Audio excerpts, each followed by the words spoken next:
en las sesiones anteriores, esta grabación ya va a quedar disponible en la plataforma de estudios virtuales. Ya están disponibles las dos primeras clases para que ustedes puedan revisar y repasar los contenidos que ya se revisaron. Así que, Evelyn, te doy el paso para que puedas continuar. Bien, muchas gracias, Richard. Buenos días a todos y a todas. Bienvenidos, bienvenidas. Hoy es nuestra tercera clase sincrónica. Pude anotar ya todos los presentes, así es que en media hora más, una hora más, voy a preguntar por tres personas que no logré visualizar, ¿ya? Así es que espero hayan tenido una buena semana, hayan podido completar también sus tareas y vamos a comenzar con nuestra clase de hoy. En algún momento de la clase nos vamos a reunir en salas. Recuerden que ustedes tienen un trabajo grupal que realizar en la última sesión. Por lo tanto, voy a generar grupos para que ustedes respondan a partir de unas preguntas que le vamos a hacer de una flor de emociones que voy a presentar, pero la idea también es que en estas salas de grupos se conozcan, dejen sus correos, ¿cierto? Porque son las personas con las que van a realizar su trabajo, ¿ya? Entonces, cuando lleguemos a ese momento, yo se los voy a recortar. Vamos a comenzar entonces.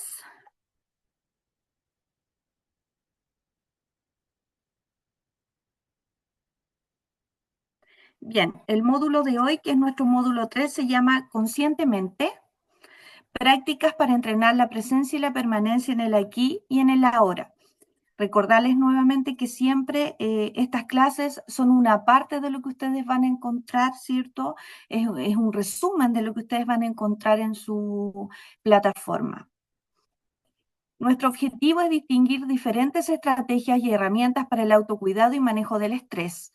Vamos a hablar de la actividad reflexiva, del cuestionamiento de nuestro estado mental, del cerebro y el estrés, y el aspecto positivo y negativo del diseño cerebral. Va a estar bien interesante porque se enfoca harto en neurociencias. Entonces, para activar los conocimientos previos y hacer este precalentamiento cerebral también, les voy a preguntar si recuerdan lo que vimos en el módulo anterior. ¿Qué tema fue relevante para ustedes y por qué?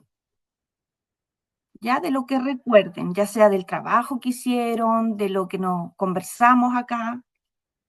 ¿Qué es lo que recuerdan?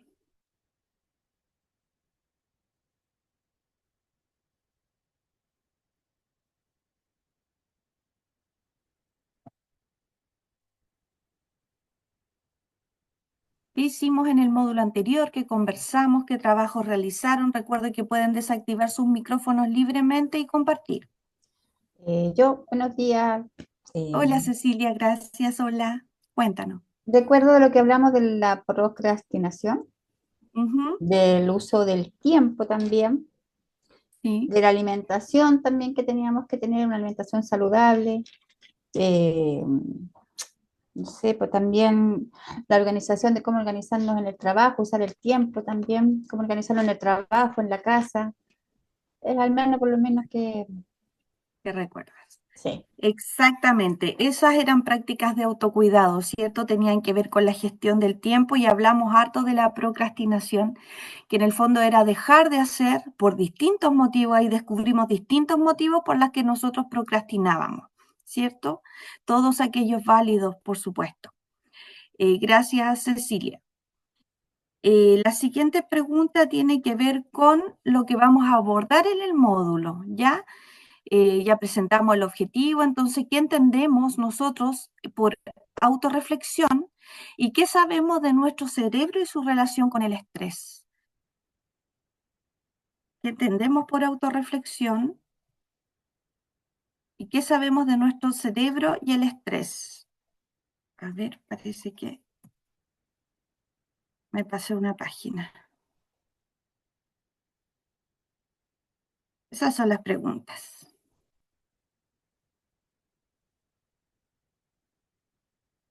Pueden escribir en el chat también.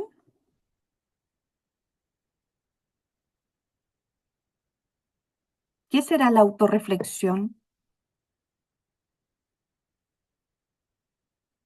Sinónimo.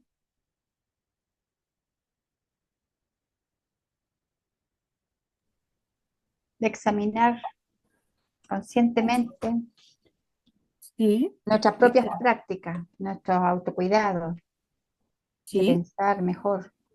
sí. Autorreflexionar, claro, es pensar, repensar en nosotros mismos, en diferentes aspectos de nosotros. Tienes razón, Cecilia. Ahí hay algunos mensajes. La autorreflexión es una introspección, por supuesto, nos examinamos nosotros mismos.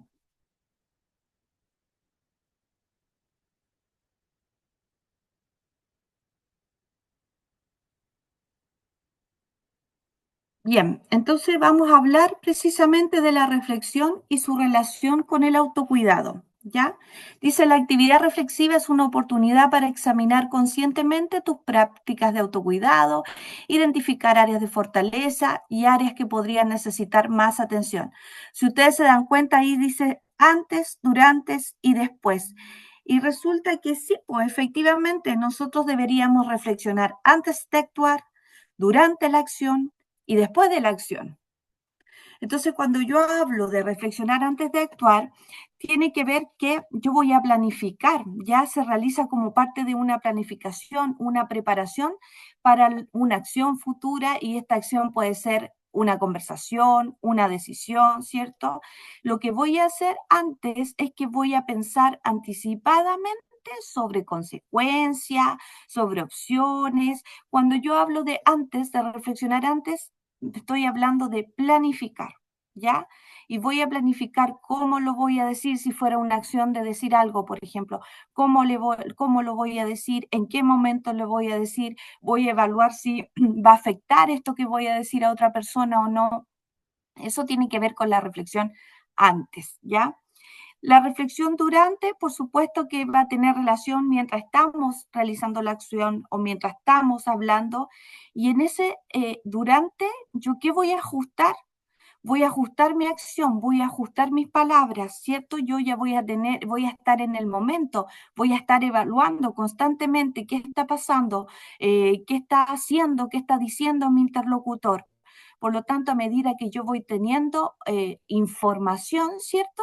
Yo voy reflexionando durante mi actuar, ¿ya? Y voy haciendo ajustes de acuerdo a eso.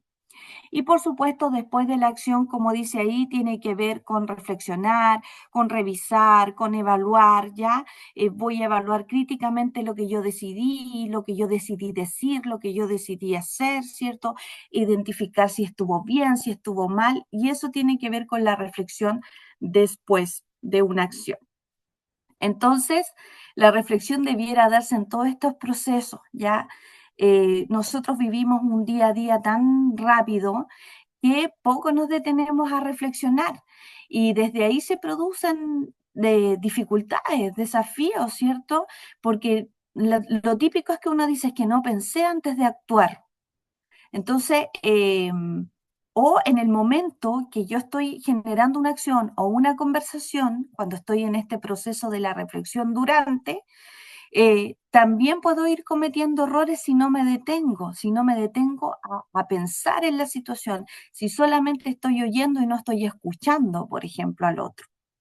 Y bueno, el después es una práctica que poco hacemos y que en realidad el factor tiempo ahí nos juega una mala pasada, porque en realidad cuando yo determino alguna acción o alguna conversación, por ejemplo, para resolver un conflicto o ante cualquier situación, no viene ese después. No viene ese análisis, lo dejo pasar, terminó ahí, la conversación terminó en el durante, ¿ya? Entonces, la invitación es a reflexionar antes, durante y después, porque la reflexión tiene mucho que ver con el autocuidado. En la medida que yo soy consciente, voy tomando decisiones para mi autocuidado.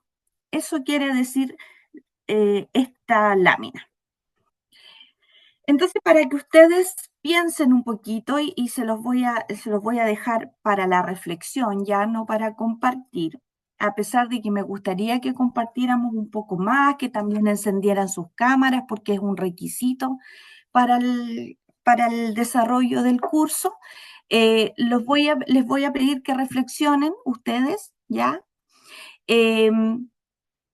Si han incorporado alguna actividad o hábito de autocuidado, ya a partir de lo que hemos visto, tal vez, y en qué medida se sienten satisfechos. Me pasó en uno de estos cursos que una persona tomó una decisión muy pequeña que tenía que ver con salir a la hora justa de su trabajo.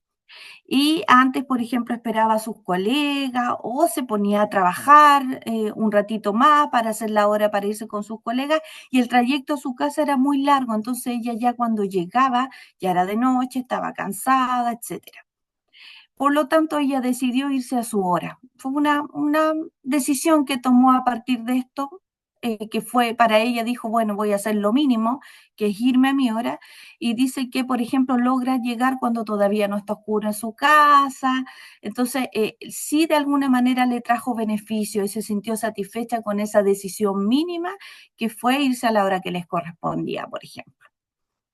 Y lo otro que les voy a invitar a reflexionar es si existen ámbitos específicos en su vida que ustedes requieran atender, ¿ya? Y esto tiene que ver con sentarme a reflexionar acerca de mis necesidades y de las prioridades que yo tengo, ya sea personales o laborales. Entonces existen ámbitos en su vida que quieran atender, que requieran de atención y todos estos ámbitos que ustedes a lo mejor van a pensar o van a notar por ahí de los que requieren atención, tienen que identificar cuál de ellos es prioritario, ¿ya? ¿Cuál yo voy a atender con prontitud? Porque yo necesito sentarme a reflexionar de lo que yo necesito como persona en distintos ámbitos, ¿ya? Pero ¿cuáles van a ser estas prioridades? Porque efectivamente uno no puede atender todo a la vez. Pero este ejercicio es muy bueno. Sería importante que lo realizara. Entonces, cuando yo quiero sentarme, por ejemplo, a reflexionar acerca de los factores que me generan estrés, aquí ustedes tienen ejemplos, ¿cierto? Estoy sobrecargado de trabajo, no tengo el control, ¿ya? Los roles que me han asignado o las funciones que me han asignado son ambiguas, son poco claras, me falta apoyo, ¿ya? Otro factor de estrés será mi ambiente de trabajo, qué está pasando en el lugar en que me muevo, o a lo mejor un factor de estrés serán las condiciones físicas en las que me encuentro, o inseguridad laboral, no estoy seguro, exceso, que es mal escrito, depresión, y las expectativas. Tal vez, fíjense que las expectativas generan estrés y las expectativas son totalmente intrínsecas. Soy yo quien genera expectativas. Por lo tanto, tenemos también que controlar eso. Ya con esto no quiero decir que no las tengan, pero sí tener el control de las expectativas. A veces uno espera mucho del otro o espera lo mismo del otro, y la otra persona simplemente no es así, porque vivimos en diversidad, ¿cierto? Por lo tanto, ahí yo tengo que evaluar cuáles son mis expectativas, no lo que me puede dar el otro, ¿ya? Así que ojo porque las expectativas generan estrés. Estoy esperando mucho, espero lo mismo. Cuando uno dice, mira, es que yo a veces espero lo mismo, no tienen que esperar lo mismo, ya tienen que tener el control de esas expectativas. Y bueno, también en este proceso de reflexión, yo creo que uno de los pilares principales y no menores tienen que ver con las emociones, ¿ya? Nosotros no recibimos educación emocional, ¿cierto? De alguna manera inconscientemente y sin culpar a nadie, nuestras emociones eran invalidadas de alguna manera, ¿ya? Habían algunos hitos en ciertas épocas que decían, por ejemplo, que los hombres debían ser fuertes y no debían llorar, que el llanto era para las mujeres o que era para personas débiles, ¿cierto? Sobre todo lo que tenía relación con estas emociones que eran menos positivas, ya que afectaban más, que se reflejaban en llanto o que tenían que ver con pena, angustia, etcétera. Entonces nos pasaba esto ya, o dolor. A veces uno inconscientemente, por ejemplo, cuando un niño se cae, lo toma en brazos y lo primero que le dice es no llore. Y estos son pequeñas señales, ¿cierto? de que señales que yo le entrego al niño que él interpreta, ¿cierto? Como que no debo llorar. Y eso no es correcto. Al contrario, debo expresar mi emoción. Entonces yo les decía que parte de nuestro proceso reflexivo hoy día adultos tiene que ser el conocer mis emociones, gestionar mis emociones, evaluar mis emociones. Pero yo estoy segura que si yo les preguntara a ustedes qué emociones conocen, probablemente me responderían 4, 5 emociones, ¿ya? Que son las emociones que nosotros identificamos como básicas. Entonces, las emociones son un conjunto de reacciones que son neurofisiológicas. Nosotros las tenemos, ¿cierto? Tenemos el agente que detona la emoción, o una acción o un recuerdo que detone la emoción. Nosotros, claro, la procesamos a nivel neurológico, pero también tenemos una respuesta física. Por ejemplo, cuando lloramos, por ejemplo, cuando nos da vergüenza y nos ponemos rojos. Por eso que se dice que es una reacción neurofisiológica, donde también está involucrado el cuerpo, ¿ya? Y bueno, ¿cuándo suceden estas emociones o cuándo se dan estas emociones? Cuando yo percibo un objeto, cuando veo una situación, cuando recuerdo a alguien, puede ser una persona, un lugar, un suceso, etcétera. Cualquier circunstancia a mí me puede generar una emoción, ¿ya? Ahora siempre me preguntan cuál es la diferencia entre la emoción y el sentimiento, y a nosotros se nos enseñaba que el sentimiento era algo que perduraba en el tiempo, ¿ya? Entonces nosotros hablábamos, por ejemplo, de que el amor era un sentimiento. Y fíjense que el amor está considerado una emoción. La emoción es algo que nace, que está en el momento, ¿cierto? Pero el sentimiento es cuando yo lo evalúo conscientemente. Tiene que ver con este proceso de reflexión más que con un tema temporal. Esto perduró, es un sentimiento. No, el sentimiento va a venir cuando yo me siento, reflexiono, evalúo conscientemente esta emoción, sus respuestas, etcétera. Ahí podríamos hablar, ¿cierto?, de sentimiento. Pero el amor, por ejemplo, es una emoción.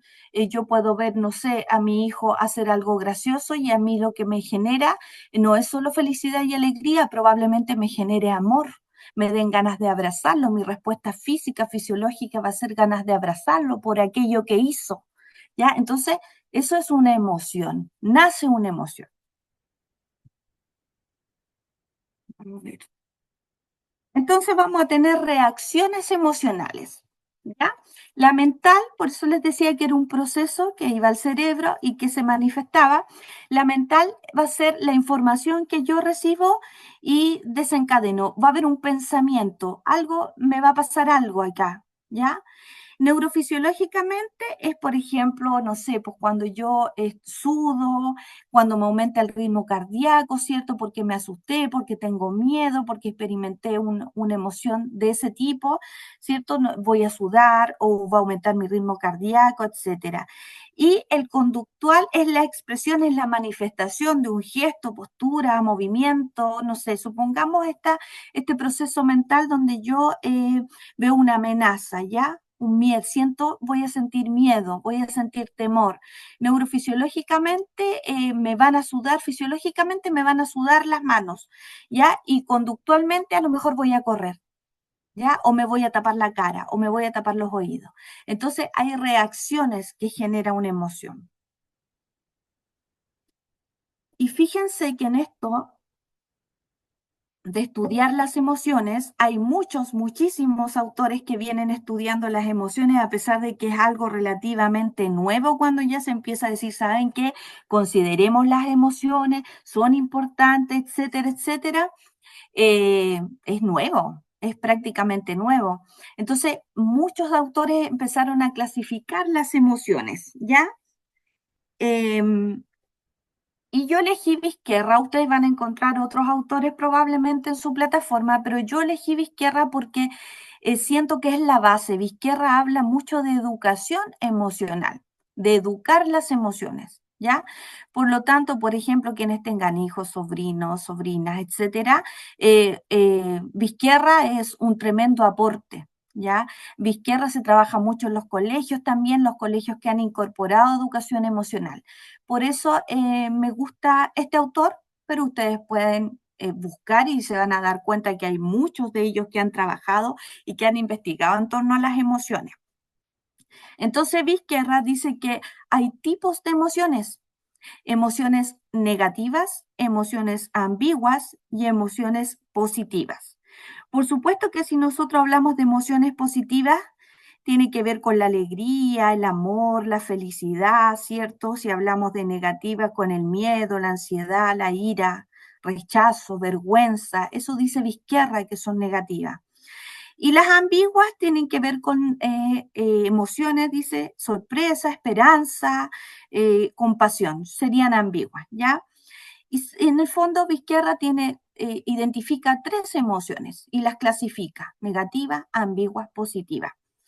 Y aquí hay un tema que me gustaría más que nada compartirles, y desde algo muy personal, no tiene que ver con estudios, pero fíjense que el otro día conversábamos con un colega y mi colega postula, como otros autores también, que la emoción es solamente una emoción, que no deberían ser clasificadas, postula él. Entonces, claro, hablábamos, por ejemplo, de una persona que decía sentir mucho odio. Yo decía, yo odio, mi hermana, por ejemplo, odia a mis padres. Mi hermana odia a mis padres. Y el comentario que hacía esta persona era: se hace daño, le hace mal, la única que se perjudica es ella, ¿cierto? Y en esta conversación nace bueno, pero el odio es una emoción, tú estás clasificándolo. ¿En base a qué tú haces esa clasificación? Entonces dice, a lo que te genera, porque te genera emociones negativas. Entonces, él postulaba que la emoción era una emoción. Entonces, que a lo mejor esta persona justificaba esta emoción en base a cómo fueron sus padres con ella. Entonces, era una emoción. El problema estaba en la intensidad. Y se los menciono porque después vamos a hablar un poquito de eso. Cuando yo corro peligro, de acuerdo a la intensidad que yo siento, pero yo debo permitirme, o sea, yo no, así como no puedo decirle a una persona, sabes que no llores, no llore, a un niño que no llore, y no permitirle sentir, ¿cierto?, esa pena, o cuando típico, cuando uno consuela a un amigo, le dice, ya, no llores más. Son pocos los que decimos, desahógate y llora. Ya no llores más, no sufras más, o no sufras por esta persona, no sufras, no vale la pena. En el fondo lo que yo hago es invalidar. Lo mismo pasa con el odio, o sea, yo no le puedo decir a una persona, no, el odio es malo, el odio te hace daño, porque en realidad eso a lo mejor tiene que ver más con prejuicios sociales. Por lo tanto, yo debiese permitirme con esto, en su justo nivel, ¿cierto?, de intensidad, yo debiese permitirme sentir cualquier emoción, sea negativa, sea positiva, sea neutra, ¿ya? Eso era un poquito lo que les quería compartir como un bonus. Y acá está la clasificación de las emociones, que era un poco lo que yo les decía de acuerdo a la intensidad. Si ustedes se fijan, acá hay una flor con muchas emociones. De hecho, si ustedes la miran en este momento y empiezan a leer, lo más probable es que digan, yo no tenía idea que esto era una emoción. Este actor que se llama Robert Plutchik, tomando como base la teoría evolutiva, él dice, evolutiva, ojo, de las emociones como adaptación al medio, la emoción siempre va a ser una forma de adaptarme, un modelo de adaptación, ¿ya? Él establece una analogía entre la combinación de colores y emociones que plasman esta rueda de emociones, ¿ya? Y este autor empieza a hablar de emociones primarias y emociones secundarias. O sea, si vimos que Vizquerra tenía una clasificación de emociones, ¿cierto?, con que eran algunas positivas, negativas y neutras, este autor nos habla de emociones primarias y emociones secundarias. Esa es la clasificación que él hace, ¿ya? Entonces, si ustedes se dan cuenta, ustedes se dan cuenta, si yo aquí tengo, ya, estas serían las emociones primarias, ¿ya? Las primarias son las que están al medio. Alegría, confianza, miedo, sorpresa, tristeza, aversión, ira, anticipación. Él dice, de la combinación de dos primarias van a ser una secundaria. Entonces él dice que entre la confianza, por ejemplo, la alegría y la confianza acá arriba nace una emoción secundaria que sería el amor. Confianza y miedo, sumisión. Miedo, sorpresa, susto. Sorpresa, tristeza, decepción. Tristeza, aversión, remordimiento. ¿Ya? Entonces, cada dos primarias que se juntan, por llamarlo así, que se combinan, nacería una secundaria. Si se fijan también tenemos los antagonistas aquí de frente, porque acá tenemos la alegría y al frente tenemos esta emoción primaria que es la tristeza, ¿ya? Acá tenemos la confianza y acá tenemos la aversión. Entonces también la diseña de tal manera que esté su antagonista de frente. Y por último, él postula estos colores que dice que a menor, ¿cierto? Mientras el color sea más tenue, la emoción es menos fuerte, por llamarlo así, ¿ya? O menos con menor intensidad. Por ejemplo, tengo acá en el pétalo tengo temor, ¿cierto? Con un color muy tenue. Luego tengo el miedo, y el terror está con un color más oscuro, más intenso. En cada pétalo, según la intensidad, es el color que él utiliza. Entonces yo les voy a dar un tiempo para que lean o le saquen una fotito a la flor, lean toda esta gama de emociones, porque ahora vamos a entrar a unas salas a trabajar y a hablar un poquito de esto, ¿ya? Así que les voy a dar un tiempito, un minutito, para que lean, si quieren anotar alguna que les llamó la atención, lo hagan ahora.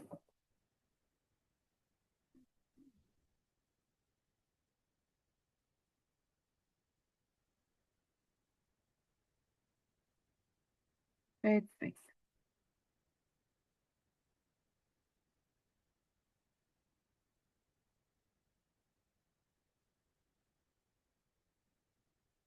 Bien.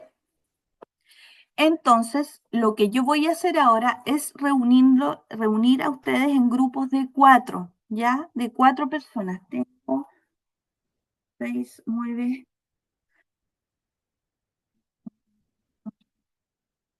6, 4 grupos de 4, ¿ya? Entonces, en este grupo ustedes van a compartir la pregunta, ¿cierto?, de qué emociones conocían, cuáles no conocían, compartir un poquito en función de esta gama de emociones que les llamó la atención y también qué oportunidad les da esto. Esta es la pregunta clave. Ahora que conocen esta gama, ¿cierto?, de emociones, ¿qué oportunidades le ofrece a ustedes?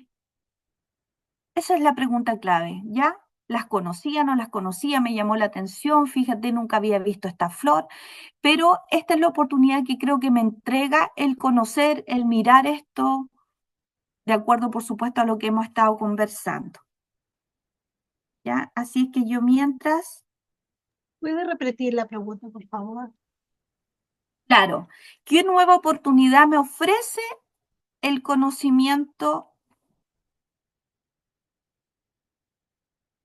de esta gama de emociones?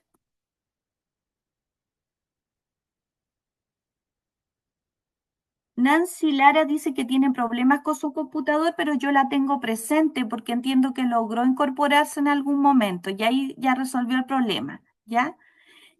Y lo que estamos hablando se parece a la película Intensamente. Sí, en realidad la película Intensamente vino a mostrarnos la emoción, vino a graficarla, ¿cierto? Y fíjense que no es tanto para niños. Intensamente es una película fácilmente para que puede comprenderla un adulto y entenderla un adulto, e identificarse un adulto también ahí. Bien, voy a ir a las salas entonces.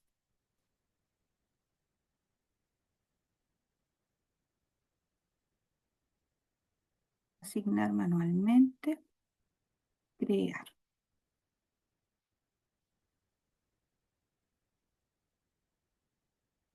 Esto no es tan rápido, así que mientras tanto ustedes pueden ir mirando su flor. Sala 2. De la sala 2.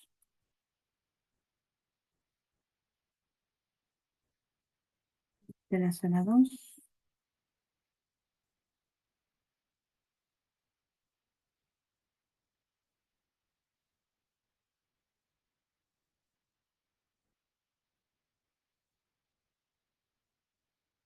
De la sala 3.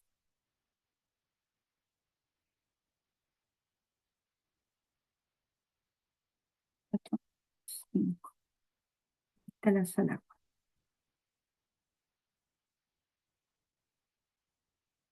4. Ahí deben presionar entrar.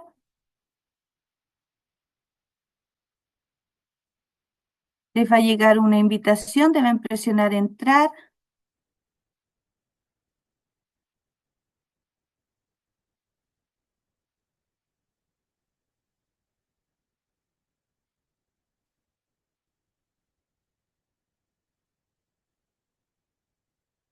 A todos se les asignó una sala, Natalie. Debería llegarte un mensaje donde tienes que entrar.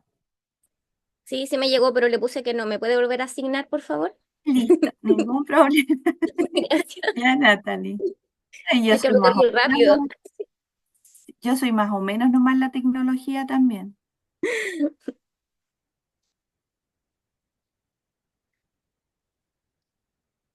Y ahí dice que la invitación está hecha, ¿no te aparece nada? A mí solo me sale que no se ha unido. No, ¿No? ninguna. No. A ver.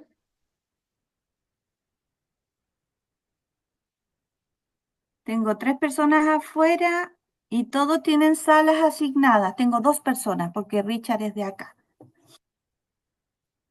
No, no me aparece. A ver.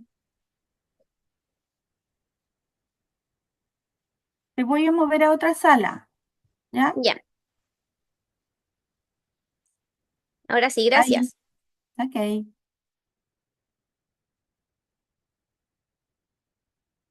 Ricardo, ¿me puedes mencionar qué pasó contigo y tu sala?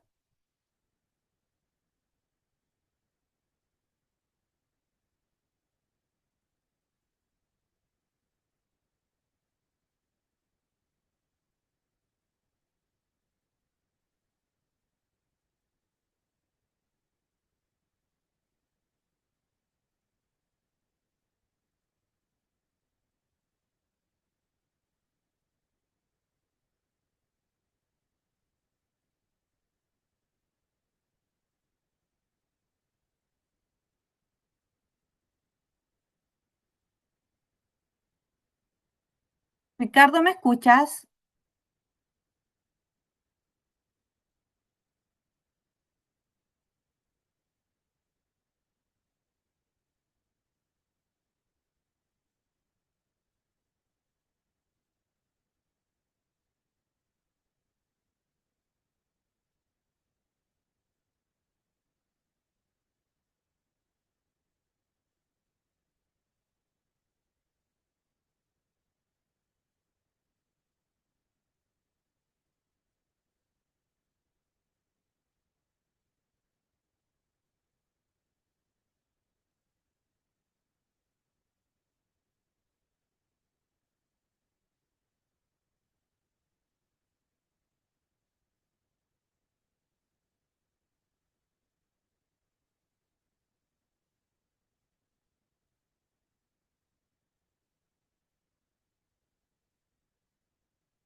Ricardo, por favor, ¿puedes responder y entrar a una sala?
Hola a todos y a todas.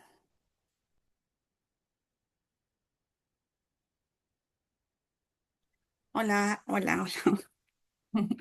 ¿Cómo les fue? ¿Lograron organizar sus grupos? Que eso era también algo importante, que organizaran sus grupos y compartieran un ratito acerca de las emociones. ¿Lograron? ¿Alcanzaron en el tiempo? Yo Sí. encontré media confusa la flor, la rosa de... ¿Sí? Sí, Cuéntame, Ana, ¿por qué? porque como que a mi opinión, como que se Sí. contraponen algunas emociones con otras. Por ejemplo, no sé si entenderlo, alegría y confianza provoca amor. ¿A eso se refiere? Las emociones primarias nacería una emoción secundaria. Y ellos Perfecto. hicieron ese análisis, claro. O sea, si yo encuentro admiración, por ejemplo, en algún colega, hablando en el ámbito laboral, colega del trabajo, por la forma de trabajo que realiza, eso me va a dar confianza a acudir a él o confianza para estar cuando estamos en un grupo de trabajo, ¿o no? Confianza y la admiración. Eventualmente se podría tener la emoción del amor, que no necesariamente el amor, tú sabes que está asociado a pareja, Sí. ¿cierto? Ni nada Ajá. de eso.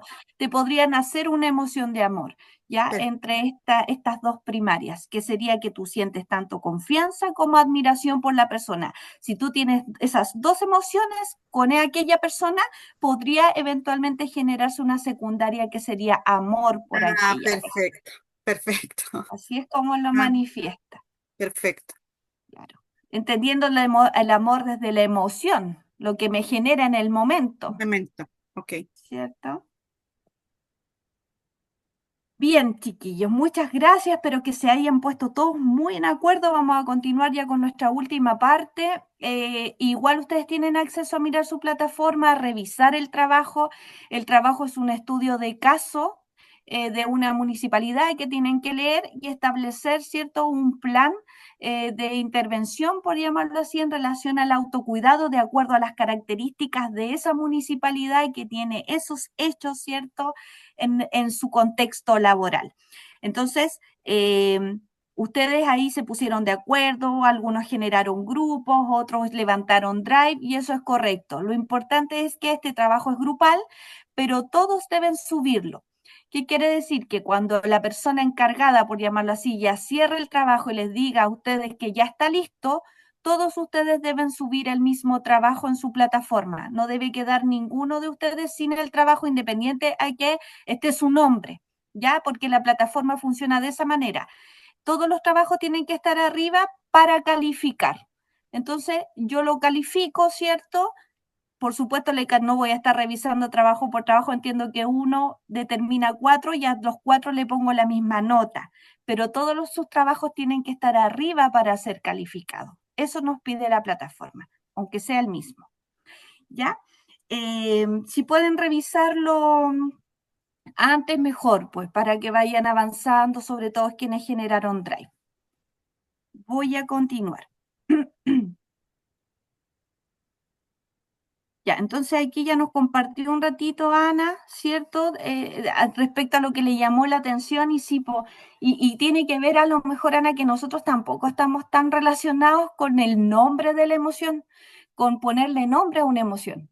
Entonces, cuando nosotros enseñamos, por ejemplo, educación emocional, sobre todo a los más pequeños, que ojo que es más fácil con ellos que con los adultos, uno les enseña a ponerle nombre a la emoción, identificarla en alguna parte del cuerpo, ¿ya? Y después viene recién cómo yo le enseño a gestionarla. Entonces, claro, ¿qué sentí en esta pelea con mi compañero? Sentí rabia, ¿ya? ¿Dónde la sentí? Hay muchos que dicen en la cara, en la guatita, y está bien, hay que posicionarla en alguna parte del cuerpo porque la tengo que sentir y la tengo que vivir. Y luego de eso yo le enseño a gestionarla y le digo tal vez que empujar al compañero no era una manera adecuada de gestionar esa emoción, a pesar de que yo empatizo con que haya sentido rabia, pero te voy a enseñar esta otra estrategia. Ya, por lo tanto, la idea siempre es esa, vivir la emoción y ponerle nombre. Y en esto de ponerle nombre nos encontramos con una tremenda gama, ¿cierto?, de posibilidades donde uno dice, yo no tenía idea que la anticipación, por ejemplo, era una emoción. ¿Ya? Claro, porque cuando yo me anticipo igual tengo una reacción. Uno como que la anticipación la vive desde la mente y desde la acción, pero no se detiene a pensar que primero yo sentí antes de anticipar. Entonces, bueno, hay actividades, ustedes pueden hacer actividades de autorreflexión. La actividad de cuestionamiento del estado de la mente, qué pasa con mi mente, ¿ya? Y vamos a tener factores que son netamente fisiológicos, ¿ya? Que es mi estado mental hoy día, la mente a mí me juega muy malas pasadas porque mi cerebro está configurado y está hecho para defenderse, ¿ya? Por lo tanto, siempre van a primar los pensamientos negativos. Y esos pensamientos negativos son pensamientos automáticos, de los cuales uno no tiene control hasta que aparecen, ¿ya? Y también, y aquí como lo subrayé con amarillo, también tenemos creencias limitantes. Nuestro cerebro nos dice constantemente, no puedes, no tienes la habilidad, no se va a lograr, o siempre cuando uno dice, ya, voy a pensar en los pros y los contras, hagan el ejercicio. Cuando yo digo voy a pensar en los pros y los contras, lo primero que automáticamente trae al cerebro son los contras, ¿ya? Así que eso es inherente a nosotros, ¿ya? Entonces, lo primero es pensar que tenemos que combatir con algo que es inherente. Ya, pues, y aquí están las creencias limitantes, y las creencias limitantes son convicciones, son pensamientos que están arraigados, que vienen, si yo no me detengo a autoanalizar, a analizar ese pensamiento, puede permanecer durante mucho tiempo, está arraigado. De hecho, uno tiende a decir, por ejemplo, esto viene de mi mamá, esto viene de mi papá, y yo voy arraigando creencias que son limitantes, ¿ya? Y son limitantes precisamente porque me limitan en el potencial, me limitan en mi crecimiento personal, en mi crecimiento profesional, ¿cierto? Pero, ¿qué pasa con estas creencias? Primero tenemos que entender que son inconscientes, ¿ya? Uno no las llama ni está pensando negativamente en forma consciente siempre, ¿ya? Lo segundo es que me afectan, son autodestructivas y pueden ser autodestructivas también de una manera inconsciente.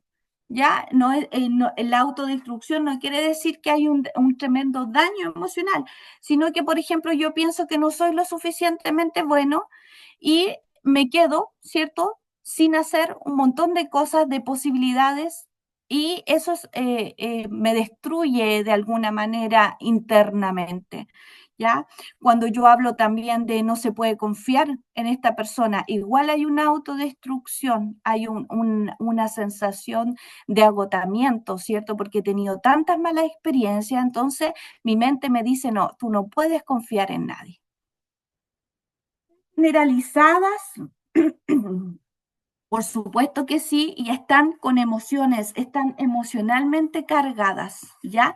Una creencia limitante sí o no va a traer consigo una emoción, perdón, sí o sí va a traer consigo una emoción, ¿ya? Cuando yo pienso, por ejemplo, que no puedo confiar en nadie, hay una emoción asociada a eso, me da pena tal vez, o me da lástima, o siento lástima, etcétera.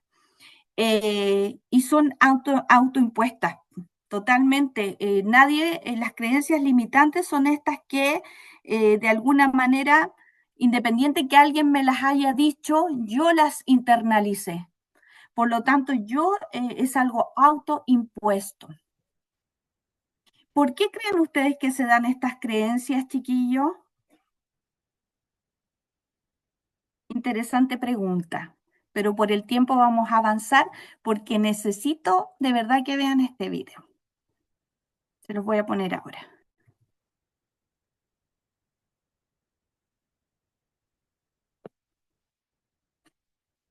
Y acá voy a compartir.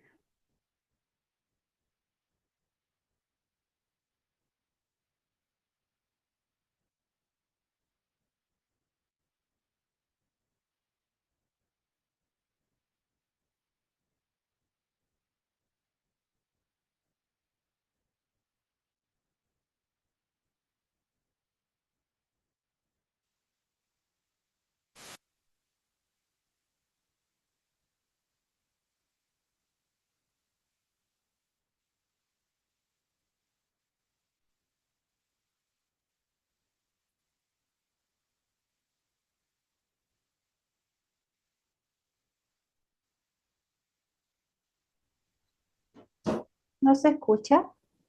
No, no se escucha.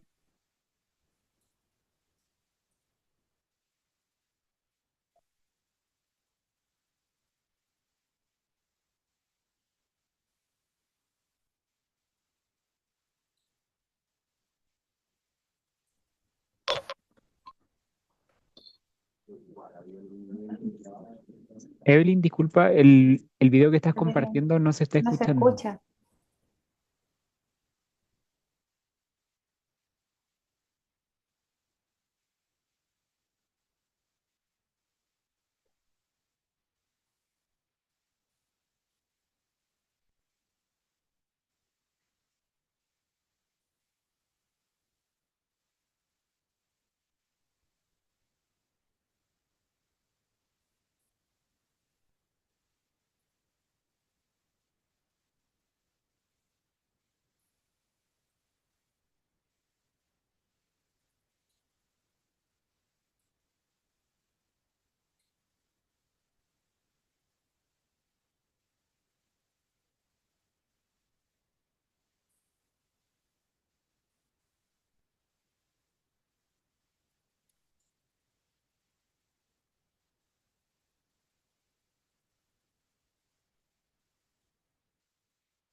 Profesora, el video no tiene audio.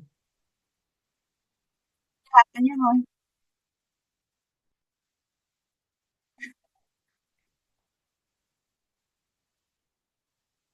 Gracias a la persona que me lo manifestó porque yo lo estaba escuchando perfecto. Voy a intentarlo por última vez.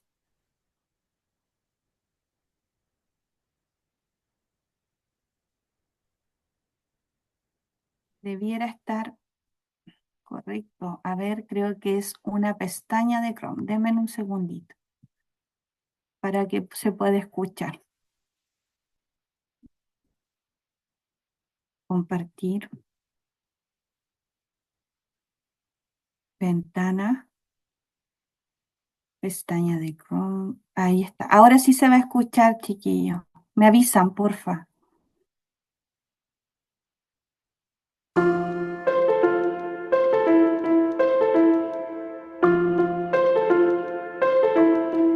Con el ritmo de vida tan acelerado que llevamos, constantemente escucha. vivimos situaciones de estrés, de miedo, de frustración. ¿Cómo podemos prevenir y gestionar de manera saludable estos estados? Bueno, yo una de las cosas que más recomiendo a todo el mundo, a jóvenes, estudiantes, a más mayores, a gente adulta, estés donde estés, trabajes en lo que trabajes, es que tengas unas nociones básicas de cómo funcionas tú como ser individual y cómo funciona la mente humana y el organismo humano en general. Y que hagas como una unión y digas, esto es lo que me pasa a mí. Si tú eres de los que tienes problemas de espalda, tienes que saber que tus momentos de estrés, la espalda, es la que te va a mandar señal de aviso. Si de repente eres de los que tienes visión borrosa o de los que tiendes a tener cambios en la piel o de los que te cambia el aparato intestinal o de los que somatizas a nivel neurológico y te tiembla el párpado o se te duermen las manos, vas a entender mucho mejor el funcionamiento de tu cuerpo y de tu organismo. Lo primero es conciencia de uno mismo. ¿Quién soy yo? ¿Cómo es mi forma de ser? ¿Soy tímido? ¿Soy sensible? ¿Soy impulsivo? ¿Soy obsesivo? ¿Soy perfeccionista? ¿Le doy muchas vueltas a todo? ¿Soy desconfiado? ¿Soy dependiente de la opinión de los demás? ¿Soy inseguro? Y a nivel psicológico, quizás soy de los que tengo ansiedad o ataques de pánico o me pongo triste. Y hacer como un pequeño diagnóstico de uno mismo. Para mí esto es clave. ¿Cuáles son los factores que me estresan? ¿Cuáles son los factores que me ponen en modo alerta? Pueden ser personas, cosas, recuerdos, momentos, circunstancias, pero cuando uno conoce cuáles son sus factores de estrés, vas a ver cómo se transforma tu personalidad ante el estrés. Por ejemplo, el sensible, cuando está bajo un factor de estrés, se convierte en una persona muy vulnerable. Ahora estoy bien, ahora estoy mal, ahora estoy bien, ahora lloro, ahora estoy angustiado, ahora vuelvo a estar bien. El tímido, cuando está bajo factores de estrés, se bloquea. El impulsivo, bajo factores de estrés, es más agresivo. El que le da vueltas a las cosas, bajo factores de estrés, es más obsesivo y entra en pensamientos en bucle. El perfeccionista, cuando está estresado, tiene una sensación de insatisfacción vital, porque nada está a la altura de lo que quiere. Cuando entiendes tu cuerpo, cuando entiendes tu personalidad, es mucho más fácil hacer frente.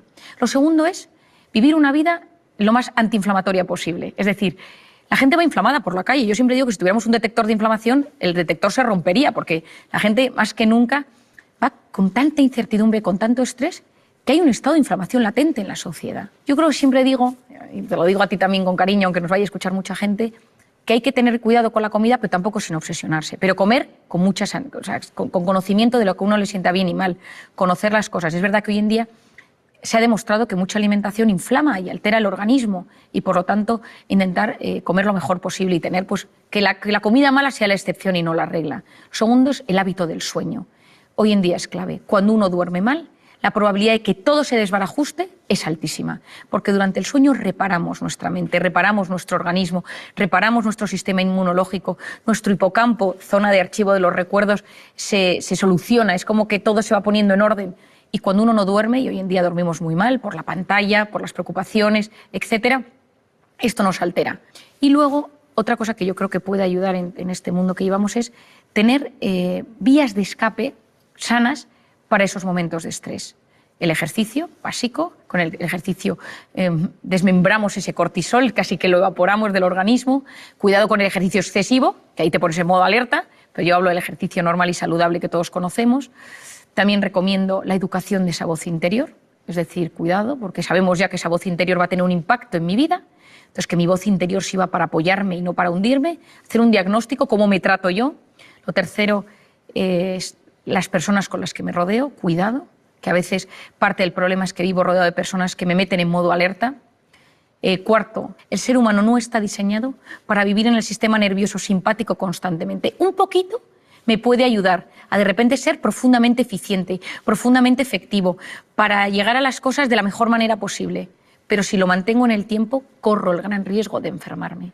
Por eso lo importante es salir de vez en cuando de ese modo alerta, de ese sistema nervioso simpático, al parasimpático, al de la meditación, el de la relajación, el de la respiración, la conexión con uno mismo, conexión con los demás, conexión con lo grande, con la trascendencia, donde de repente nos, entre comillas, retiremos del mundanal ruido para poder decir, ¿yo qué quiero conseguir en esta vida? ¿Cuál es mi sentido? ¿Cuál es mi ikigai? ¿Cuáles son las respuestas a las grandes preguntas? ¿La tengo, no la tengo? ¿Mi angustia pensar en algo más?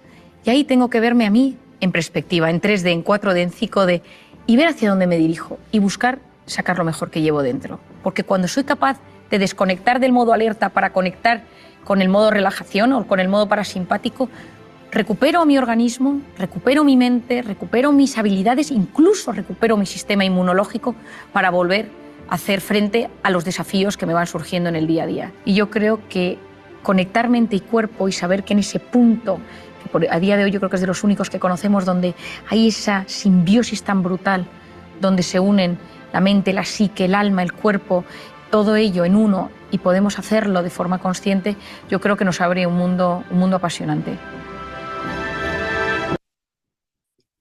Bien, yo siempre escucho a esta doctora. Ella hace esta conexión entre lo emocional y lo cognitivo, lo que tiene que ver con nuestro cerebro.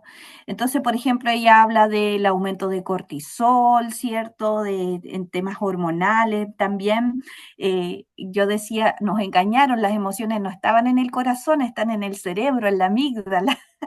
Entonces, finalmente, todo tiene que ver desde nuestro sistema. Eso es lo que tenemos que entender. Pero ¿cómo nosotros podemos apoyar a este cerebro que ya tiene cierta estructura?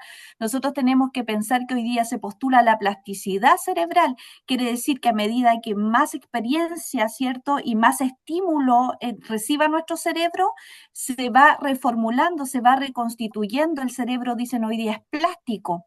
Por eso existe, por ejemplo, las personas que se rehabilitan después de un accidente cerebrovascular, por ejemplo.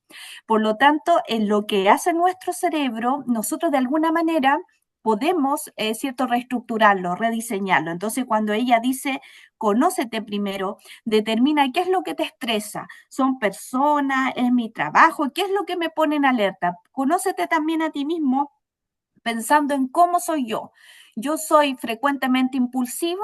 Ok, entonces voy a entender que si yo soy impulsivo frente a esta situación de estrés, frente a esta persona que yo analicé o frente a este tema, yo voy a ser más agresivo. mi cerebro tiende a ser agresivo porque soy impulsivo y porque esto me genera estrés. Ustedes van a ir autorreflexionando y a medida que ustedes vayan autorreflexionando van a ir poder moldeando su personalidad, moldeando este cerebro, ¿cierto? Que insista en poner a lo mejor pensamientos negativos, insista en decirle, no sé, a la Nancy que termine luego esta clase, por ejemplo, porque ella tiene que hacer y eso la tiene en modo alerta, por ejemplo. ¿Se dan cuenta? Entonces, esa reestructuración cognitiva es la que tenemos que hacer. Cambiamos el pensamiento, reestructuramos nuestro pensamiento, pero para primero eso tenemos que conocernos y entender la personalidad de cada uno. Eso es lo que en el fondo nos dice esta doctora, que yo las invito a revisar. Ella tiene muchos videos de estrés, de emociones, de cortisol. Nancy, cuéntame. Eso quería consultarle. Este video no está en la plataforma, ¿cierto? No, Como para volver a verlo. ¿Dónde se puede ubicar este video? voy a hablar con Richard para ver si les puede subir el video, porque a veces podemos hacer eso, o les voy a mandar un correíto con algunos links, ¿cierto? Ella es una neuróloga, neurocientífica buenísima. Voy a Ya, buscar aquí, denme un segundo, voy a buscar bien su nombre y se los voy a dejar anotadito. para Ella se buscarla. llama Marian Rojas Estapé, es psiquiatra y escritora, se los voy a escribir en el chat. Si ustedes buscan en YouTube videos de ella, van a encontrar muchísimos aportes desde la neurociencia. A veces cree uno que es solo personalidad y fíjese que tiene que ver con nuestro diseño, con nuestra estructura cerebral, con nuestros propios pensamientos. Está diseñado de alguna manera. Nuestro cerebro se va formando a través de nuestra experiencia, lo que nos transmiten nuestros padres, el aprendizaje que recibimos en el colegio, etcétera, etcétera. Y desde ahí se va formando. Pero hoy día se postula esta plasticidad. ¿Ya? Que quiere decir que yo puedo generar cambios estructurales y cerebrales y es increíble, pero bueno, la prueba está en lo que les decía, cuando una persona tiene un accidente cerebrovascular, ¿cierto? Y se trabaja desde esta estimulación cognitiva y tiene logros, esta persona es porque efectivamente el cerebro tiene plasticidad, ¿ya?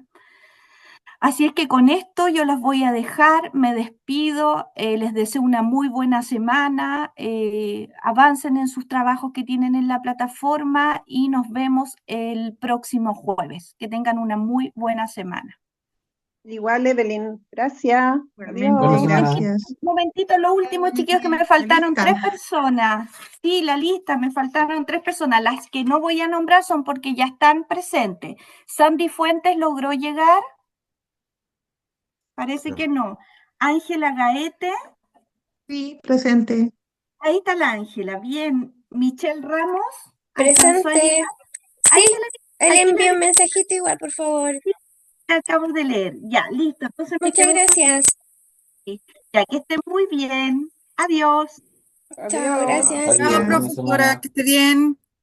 Chao, chao. Chao a todos, muchas gracias. Chao. Gracias.